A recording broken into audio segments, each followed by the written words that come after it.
सीकर है, पाली है, बांसवाड़ा है, जयपुर है, बीकानेर है, अजमेर है, भरतपुर है, कोटा है, जोधपुर, उदयपुर है। इसमें कौन से जिले शामिल रहेंगे, इनकी पूरी अधिसूचना, यानी कि आपसे बेसिकली जो मैं मानता हूं कि आने वाली परीक्षाओं में इसका कितना बड़ा इफेक्ट होगा, बहुत संक्षेप में चर्चा करूंगा। सबसे पहली चीज, पैनिक होने का कोई फायदा नहीं होने वाला है, तनाव लेने से कोई फायदा नहीं होने वाला है। हमारे जैसे लोग ये तनाव और दबाव को दूर करने के लिए तैयार बैठे हैं।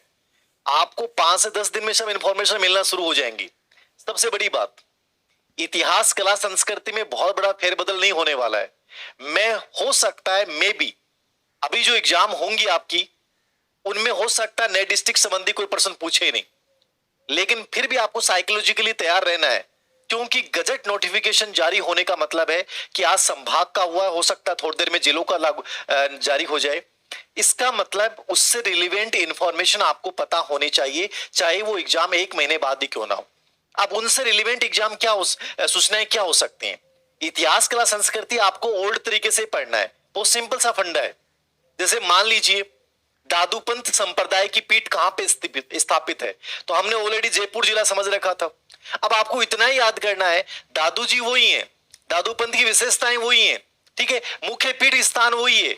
इतना याद करना है कि वो वर्तमान में कहां पे आ गया, दूदू में आ गया। समझ गए ना आप। शीतला माता का मंदिर कहां स्थित है, पहले हम जयपुर जिला पढ़ते थे। अब आपको थोड़ा सा, यदि ऑप्शन में जयपुर भी आ गया और ऑप्शन में आ गया जयपुर ग्रामीण, तो चाकसू किस में आएगा, जयपुर ग्रामीण में आएगा। तो आपको माइंड में रखना है, मतलब यदि दिमाग की तुम कसरत करोगे ना, तो ये चीजें बहुत आसान बन जाएंगी।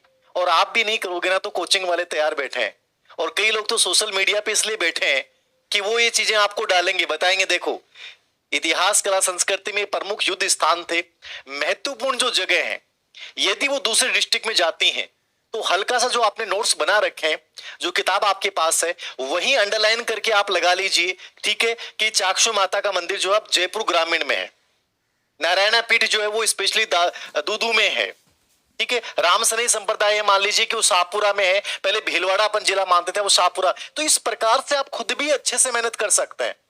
तो इतिहास, कला, संस्कृति में लास्ट में मिलके टोटल 3 पेज।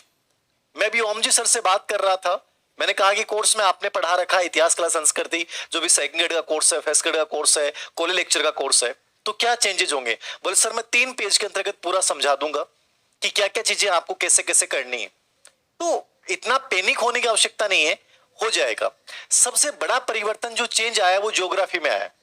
राजस्थान भूगोल जो है, ज्योग्राफी जो है, उसको लेकर आपको थोड़ा सा तनाव हो सकता है, क्योंकि ज्योग्राफी में उद्योग, खनिज, ऊर्जा, भौगोलिक विस्तार, ठीक है, मतलब ये सब चीजों पे एक बड़ा फेरबदल होता है। ज्योग्राफी लगभग कंप्लीट चेंज हो जाती है इससे। तो हल्का सा अभी इंतजार कीजिए, मार्केट से किताब तो ज्योग्राफी की लेनी भी नहीं है, इतिहास, कला, संस्कृति जो ऑलरेडी आपने ले रखी थी उसी में आपको अपडेट करना लास्ट 3 पेज। मैंने तो ओमजी सर को कहा कि कितना समय लगेगा, बस सर मैं 2-3 घंटे में कंप्लीट कर दूंगा कि ये चीजें यहां से अपडेट होनी है। तो इतनी हिम्मत आप अपने अंदर भी रखिए।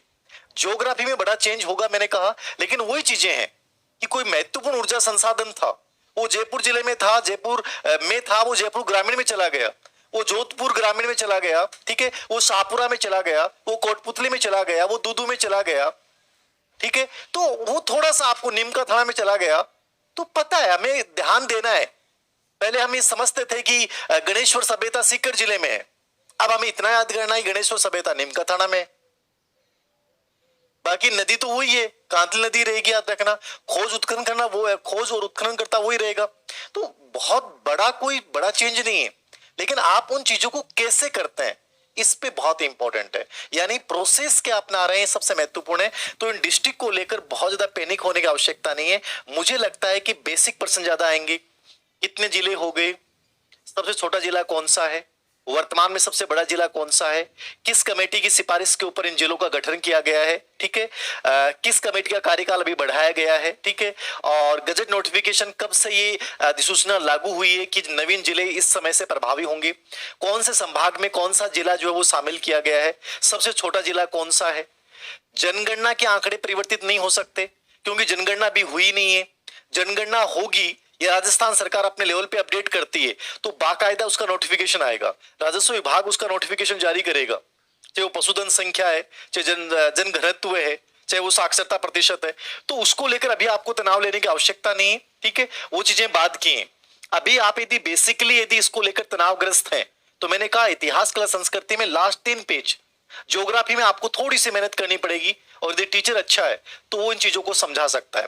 तो मेरा कहने का मतलब यही है, इसको लेकर यदि तुम समय खराब कर रहे हो, इसको लेकर तुम पैनिक बन रहे हो, तो ये मूर्खता है और कुछ भी नहीं। लोग आसान कर देंगे, 5 से 10 दिन में इसके ऊपर मेटर आना शुरू हो जाएगा। ठीक है, ज्योग्राफी में ये खनिज महत्वपूर्ण था और ये शाहपुरा में चला गया साहब, ये कोटपुतली में चला गया। ठीक है, ये खेततल में चला गया, समझ गए आप। तो ये यहाँ पे चला गया आपका, फलोदी में चला गया, ये सांचौर जो नई चीज बन गई। ठीक है, तो ये थोड़ा सा आपको करना है, इतना परेशान होने की आवश्यकता नहीं है। कंप्लीट जिले संबंधी इंफॉर्मेशन जिला दर्शन में राजस्थान सरकार जारी कर देगी।